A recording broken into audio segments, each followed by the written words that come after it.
Hello everyone and welcome to the Wolfside channel. So someone asked Henrik about the game design that Star World is, or Henrik is still stuck in the 90s, and Henrik answered to that, and I wanted to share this his statement with you because that is pretty interesting. So let's hear Henrik's statement. Henrik, I hear you compare your baby MMO2 to other older games. Seem like you're stuck in the past instead of adapting to a new generation.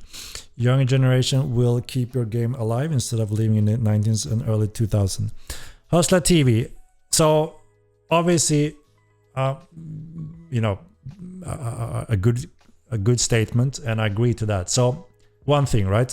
Obviously, I don't build this game only to fit all my needs, all my styles, and only what I want, because that's not my main goal. My main goal is to build, like I said, hopefully one of the best sandbox MMO in all time. Very believable, first person only, unique in its own way, our own path, our own red line. But I'm very inspired by those olden gems that really kicked something uniquely off, that was then quickly changed in a more modern game, or like World of Warcraft. That this is the thing that I'm a little passionate about. So when World of Warcraft released, a huge company, all resource in the world, a proper payment solution, the new generation and players were ready to play that kind of game, and they made a MMO that they felt was, World of Warcraft, their theme and their way.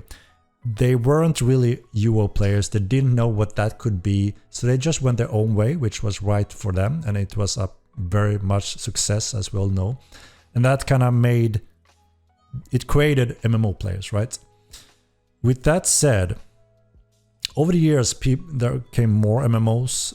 Very much majority was clones of WoW, because they wanted to make it even better, right, and take from that cake. Over the time, a lot of people got a little bit tired, they went on autopilot.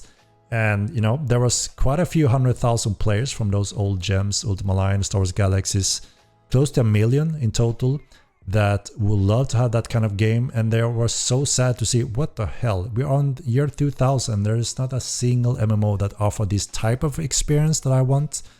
And they're right, I'm one of them. And I think that's quite sad and crazy that there are not more options for us than WoW and WoW clones. That's crazy to me. So to me it was clear that, look, obviously I don't want to go fully back to the tech and restriction that comes from 1996 Ultima Line. I obviously know that we're living in a new era of time. The new generation wouldn't pick up Ultima Line, right, just because of the looks of it. And we learned a lot from the first game, where we also saw new generation, new players didn't want to commit. No, I'm done, with it. And when we identify those things, obviously we want to make sure that, okay, we need to modernize. We need to make sure that Modern Line is acceptable today by everyone that could be interested in this type of game.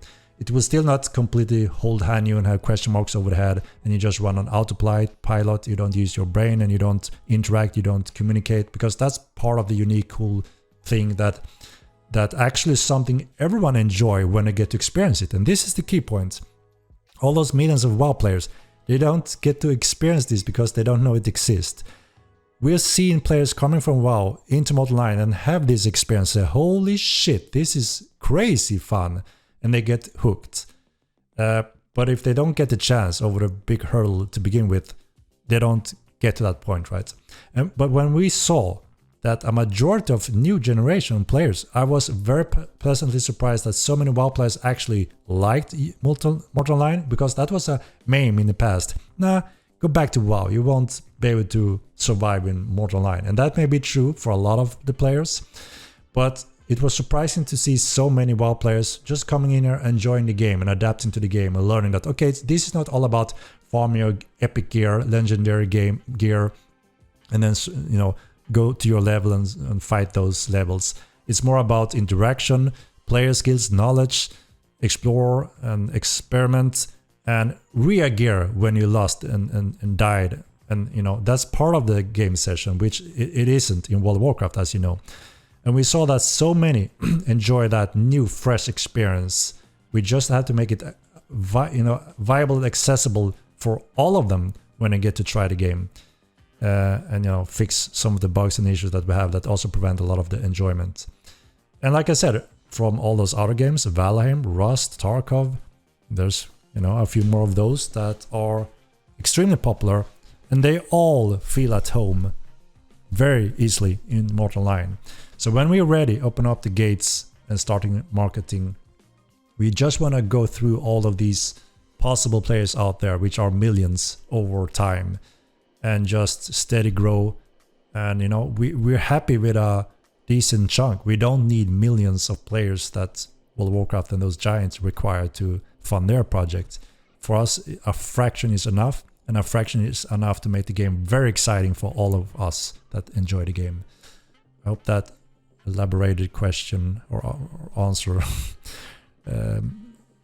covers your question why I'm stuck in the 90s, which I'm not really. You know, you made a very important point. And I'm also, at the same time, I have to be a businessman in terms of this is our living. We need to make a living on this. Obviously, we need to be realistic.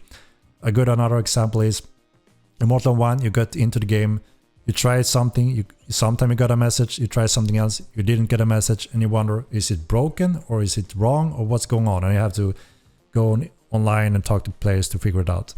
That's not very good either. That's also what I mean with we need to modernize the game to make sure that the new players don't have to go on a forum to read about it.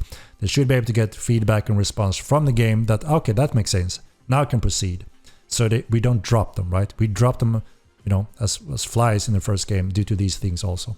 So yeah, absolutely, we are fully aware of that. We need to, you know, step up the game and modernize in the right way without sacrificing the soul and core of the game. Hope that makes sense. And yeah, that is a pretty interesting statement about the game design. But the more interesting thing is, what do you think about the game design? Is it stuck in the 90s? Do you think it's very outdated, or do you think it's okay, or it's 2023? It's I don't know. It's how do you see that? There's also a voting poll linked down in the description if you want to share your opinion with that, or just comment below. But credits to Henrik, because he is actually answering these questions. I mean, many developers wouldn't even answer that, wouldn't even engage with that, and wouldn't even talk about that. So this is very awesome that Henrik takes the time and explaining to us what is the background of that, why is this like this and why is it not like that, and this is just good. So yeah, anyway, please leave a like and subscribe, would be really awesome, and ring the bell. And special thanks to all the supporters, of course: Carmel, Professor O, Lukario, Rhonus, Paarthurnax, Cologne, Bulldog, Giovanni, Vargas, Mip, Greta, you, and all the others, of course. And never forget to make party hard, and see you all next time. Goodbye.